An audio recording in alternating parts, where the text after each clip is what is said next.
When the history books look back at this week in AI, they will definitely point to DeepSeek as the driving force.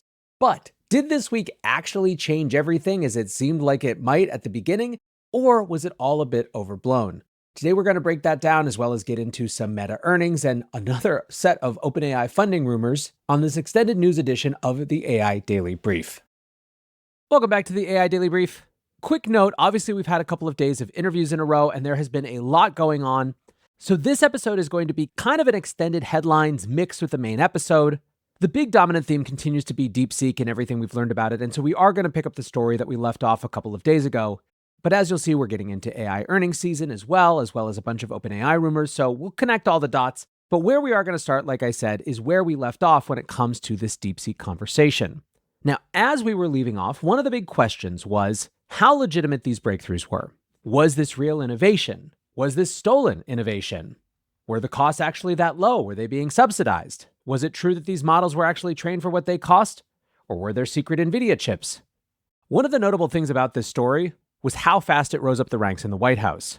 Clearly, there was a geopolitical dimension to this, and perhaps unsurprisingly then, the White House seized upon accusations that DeepSeek hadn't actually been all that innovative. Speaking with Fox News on Tuesday, AI czar David Sacks said, "There's a technique in AI called distillation, when one model learns from another. They can essentially mimic the reasoning process that they learned from the parent model. There's substantial evidence that what DeepSeek did here is they distilled the knowledge out of OpenAI's models. One of the things you're going to see over the next few months is our leading AI companies taking steps to try to prevent distillation." Sacks appears to be referring to reporting from the Financial Times, who quoted OpenAI sources as stating that they had, quote, seen some evidence of distillation, which it suspects to be from DeepSeek. Now, Sacks explained it pretty well, but basically distillation allows AI labs to train a model based on synthetic data created by a larger, more performant model and retain much of the performance. OpenAI has actively encouraged model distillation in the past, even launching their own platform for carrying out the process in October. DeepSeek also documented their model distillation technique in the technical paper, but didn't identify the parent model. Now, OpenAI obviously isn't going to try to pursue an IP lawsuit against a China-based company, but from the perspective of the administration, at least in the short term, it allows for some amount of narrative to downgrade DeepSeek's achievement.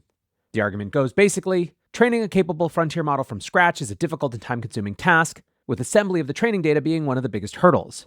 Distilling a new model from outputs from a more capable model is a substantially easier task. It also implies that R1 only proves that DeepSeek is capable of replicating leading US models, rather than topping the benchmark with performance breakthroughs. Now, I will say that one of the more common responses to OpenAI raising questions about model distillation was a sort of pot calling the kettle black argument, given that they are embroiled in a number of copyright lawsuits. But ultimately, like I said, at this point, I think that this distillation idea is much more about controlling the narrative than anything else. The claimed less than $6 million training cost for DeepSeek has been another big part of the conversation. And for some technical folks, the claim seems to stand up. Jack Clark of Anthropic commented, "The most surprising part of DeepSeek R1 is that it only takes around 800,000 samples of good reinforcement learning reasoning to convert other models into RL reasoners. Now that DeepSeek R1 is available, people will be able to refine samples out of it to convert any other model into an RL reasoner." Accelerate Harder did the math on how much compute would be needed to build DeepSeek's foundation model, posting, "DeepSeek v3 has 37 billion active parameters. They trained on 14.8 trillion tokens. Flops estimate to train 37 billion parameters times 14.8 trillion tokens is 3.3 E24 flops, totally achievable with 2.8 million H800 hours. For people who don't buy this, where exactly do you think the extra compute is being spent?" Earlier in the week, investor Naval Ravikant had posted, "Small technical teams are already starting to confirm that the techniques and resulting cost savings are real." And of course, we have a way to actually figure this out, or at least get closer to the truth. Small-scale experiments to replicate and uncover whether the breakthroughs were genuine were spun up basically as soon as the paper was available last Monday. A Berkeley lab led by G.I. Pan has already completed a tiny proof of concept. They trained an extremely small 1.5 billion parameter reasoning model for just $30 in compute. Junshin He, an assistant professor at Hong Kong University of Science and Technology, has published a larger replication. His team added reasoning to the Quen 7b model using 8,000 reinforcement learning samples. Technically, this was actually an independent concurrent discovery of the process, with He's team working on the project for the last 2 months. A full-scale replication attempt is currently underway at Hugging Face. Their team is repeating the method described in the DeepSeek paper using their own dataset, as DeepSeek hasn't disclosed theirs. The project uses the Hugging Face Science Cluster, which contains 768 NVIDIA H100s. This should be roughly equivalent to the limited resources claimed by the DeepSeek team. Eli Bakush, one of the engineers on the project, said, "The R1 model is impressive, but there's no open dataset, experiment details, or intermediate models available, which makes replication and further research difficult. Fully open sourcing R1's complete architecture isn't just about transparency, it's about unlocking its potential. Whatever the truth of the claims, the fact that some people are skeptical has not at all stopped US-based AI startups from beginning to adopt DeepSeek R1. Generally, there are two categories that we're seeing. The first are AI startups that serve other companies' models through their own UX, and these were, of course, some of the fastest to add R1. Perplexity is a lead example, standing up access earlier in the week. Interestingly, the Perplexity team have managed to set up a version of DeepSeek with their own system prompts to circumvent Chinese content controls. Practically, that means the model will now explain what happened in Tiananmen Square, or why Winnie the Pooh memes were popular in Hong Kong a few years ago. On Wednesday, Microsoft announced that they had made R1 available on Azure AI Foundry and GitHub. Amazon followed suit the next day, adding R1 to AWS Bedrock and SageMaker. Apple didn't make any integration moves, but CEO Tim Cook did say during an earnings call, "I think innovation that drives efficiency is a good thing, and that's what you see in that model." As a whole separate conversation, beyond the scope of what we're doing here, this ability to plug and play different models and switch them out at will highlights how small the moat is in many circumstances for AI model companies. The switching costs are so low that startups and enterprises can quickly plug the latest model into their existing infrastructure. Now, the second type of adoption that we're seeing is startups using R1 in their own work. Pat Gelsinger, former Intel CEO and chairman of Glue, told TechCrunch, "My Glue engineers are running R1 today. They could have run O1. Well, they could only access O1 through the APIs. Their team is currently working on an AI service called Calm, which will offer a chatbot and related features." Gelsinger said that with the help of R1, his team expects to have rebuilt Calm, quote, "with our own foundation model that's all open source. That's exciting." Gelsinger's big picture view is that R1 has proved not only that AI will be affordable enough to be everywhere, but high-performance AI will be everywhere, commenting, "I want better AI in my Oura Ring, I want better AI in my hearing aid, I want more AI in my phone, I want better AI in my embedded devices." Framing his view on technology, he wrote on X, "Wisdom is learning the lessons we thought we already knew. DeepSeek reminds us of three important learnings from computing history. 1, computing obeys the gas law. Making it dramatically cheaper will expand the market for it. The markets are getting it wrong, and this will make AI much more broadly deployed. 2, engineering is about constraints. The Chinese engineers have limited resources and they had to find creative solutions. 3, open wins. DeepSeek will help reset the increasingly closed world of foundational AI model work." Box CEO Aaron Levy commented, "Anyone building enterprise AI applications knows that the cost and quality of AI are the only two factors that matter in AI adoption right now. This is why DeepSeek's breakthroughs are such a big deal. Enterprise AI is the rare category of technology where the use case demand generally far exceeds the ability to satisfy all of these use cases well. This is fantastic. The opposite would mean that there's less demand than the tech is capable of, but of course, is only good news if you can eventually meet the demand."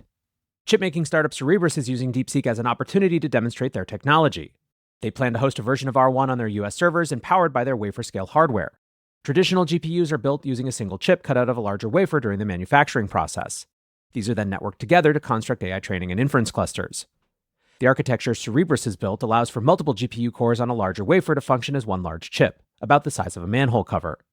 This places the networking on the chip, allowing for much faster communication than external wiring.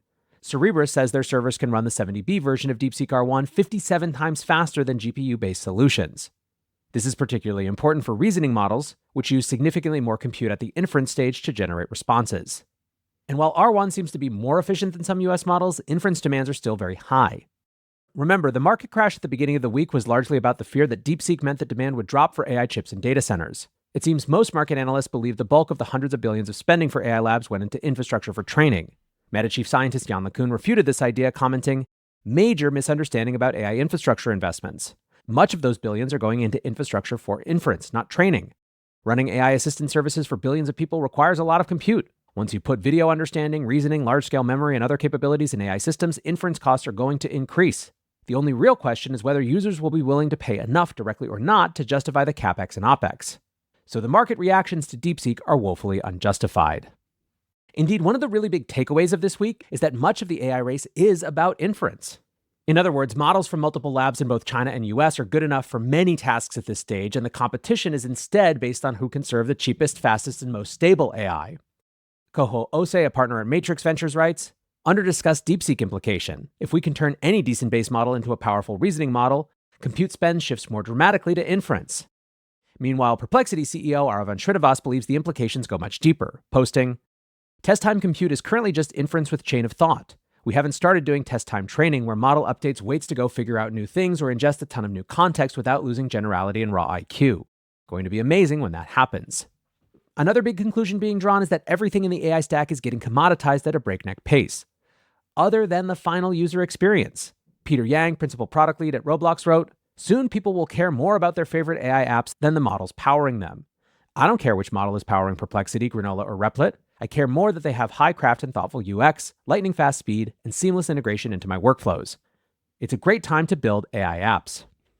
Responding to a revelation that Cursor has 100% adoption among Stanford CS undergrads and Y Combinator founders, Suhail Doshi, the founder of Playground AI, commented, "App Layer will win. Everything else will get commoditized. You won't even know what model is used under Cursor soon. It's just the best one because you trust them."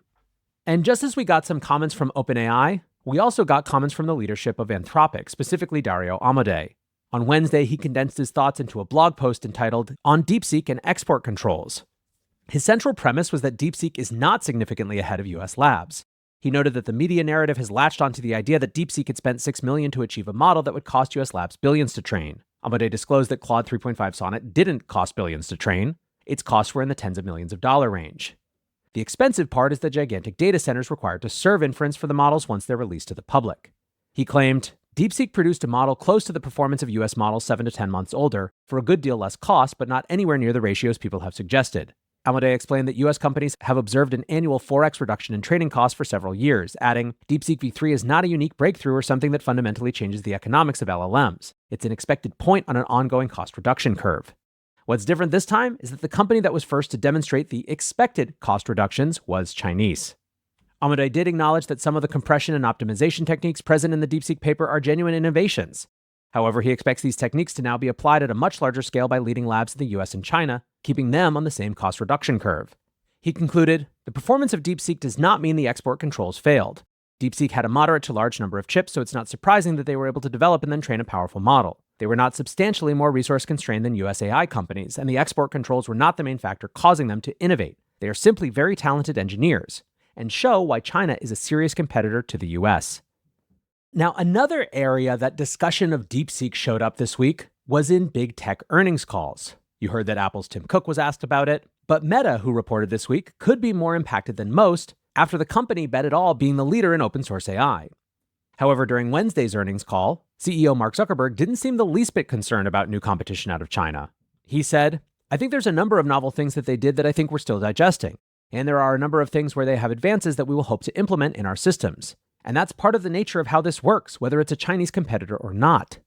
With such a short time since the world recognized the pace of Chinese development, Zuckerberg added, "It's probably too early to really have a strong opinion on what this means for the trajectory around infrastructure and capex and things like that. There are a bunch of trends that are happening here all at once." Note, Meta has committed to spending $60 billion on new data centers this year. And if anything, DeepSeek has increased Zuckerberg's conviction that the investment will pay off. He commented, "I continue to think that investing very heavily in capex and infra is going to be a strategic advantage over time. It's possible that we'll learn otherwise at some point, but it's way too early to call that. At this point, I would bet that the ability to build out that kind of infrastructure is going to be a major advantage for both the quality of the service and being able to serve the scale that we want to." Now, internally at Meta, the mood seems a little more urgent. A recording of the company's first all hands of the year was leaked late this week. We will skip aggressively over discussions of changes to content policies, the end of the company's DEI training and impending layoffs. Suffice it to say, there seems to be a reasonable level of discontent within the company, but much of the meeting was focused on their AI strategy. Zuckerberg is gunning to get penetration with Llama's free and open source approach, stating, "I'm always looking for ways that we can convert the strength of our business model into delivering a higher quality product to people. We have a model that's competitive with the best models out there, and we offer it for free. We're not charging $20 or $200 a month or whatever. Now, I think that there might be an opportunity to do even more. We can deliver even higher quality answers than other people in the industry could deliver and also make that free." Addressing DeepSeek, he said, "Whenever I see someone else do something, I'm like, come on, we should have been there, right? We've got to make sure that we're on it." Zuckerberg also tried to assure his team that they weren't going to be replaced by AI. Referencing the company's plan to build a high-quality coding agent, he said, "Does that mean that we're not going to need engineers? Actually, the opposite. If an engineer can now do 100 times more work, I want a lot more engineers, right? I would guess that we're going to be able to train AIs to do a better job than a lot of the human reviewers. It's probably not the case that that kind of flip will happen until next year." Overall, Zuckerberg left with a parting message, which I think listeners to this show this week will have no trouble understanding. "It's going to be an intense year," he said, "so buckle up. We've got a lot to do. I'm excited about it." Now, from a narrative perspective, that would be a wonderful place to close, but we've got to hit a few more stories before we get out of here. First, a couple quick model updates, which, while not being about DeepSeek, are clearly still about trying to advance and being seen to advance. Google appears to be on the cusp of releasing their next iteration of their flagship model, Gemini 2.0 Pro. The model showed up in a changelog for the Gemini chatbot app. In the model's blurb, the changelog said, "Whether you're tackling advanced coding challenges like generating a specific program from scratch, or solving mathematical problems like developing complex statistical models, 2.0 Pro Experimental will help you navigate even the most complex tasks with greater ease and accuracy." During this week's hype, many noted that Google already offers a model that's pretty close to DeepSeek R1 and O1 Mini in quality. Gemini 2.0 Flash is priced similarly to R1 for API access once the Chinese model's introductory offer expires next month. This week, Google has made it the default model for use in the Gemini app, and their reasoning mode is also available for free via Google's AI Studio. Back in China, other labs are demonstrating their capabilities as well.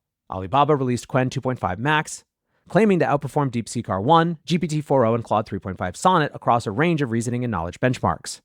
Alibaba also highlighted that they use a mixture of experts architecture to increase inference efficiency. This is one of the approaches to deal with resource scarcity issues that we've seen in DeepSeek's V3 and R1 as well. And then there's OpenAI. Outside of discussions of how their O1 model stacks up compared to R1, or was the actual progenitor of R1, there were a bunch of other stories surrounding them as well. Maybe most notably, OpenAI's investors don't seem to be worried about Chinese rivals, with the Wall Street Journal reporting that OpenAI is in early talks to raise up to $40 billion in a round that would see the company valued as high as $300 billion. SoftBank is reportedly leading the round and looking to take the bulk of the deal by investing between $15 and $25 billion. Curiously, the Wall Street Journal originally published the valuation at $340 billion, but later revised the story. They commented, "After the Wall Street Journal published that figure in an earlier version of the story, our source said newer negotiations lowered the proposal valuation to as much as $300 billion.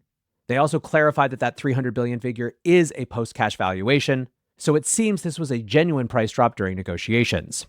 Still, wherever the figure lands, it's a record-making deal.